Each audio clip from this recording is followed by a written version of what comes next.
岡山県は豪雨の被災者向けに5つの仮設住宅を作りましたが、自宅の再建が進み入居者が減少しています。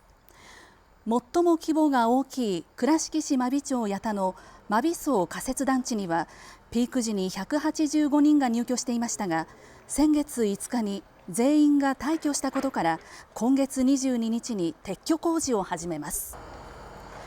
今回の撤去により県が作った仮設住宅は5人が入居する1棟のみになります。なお、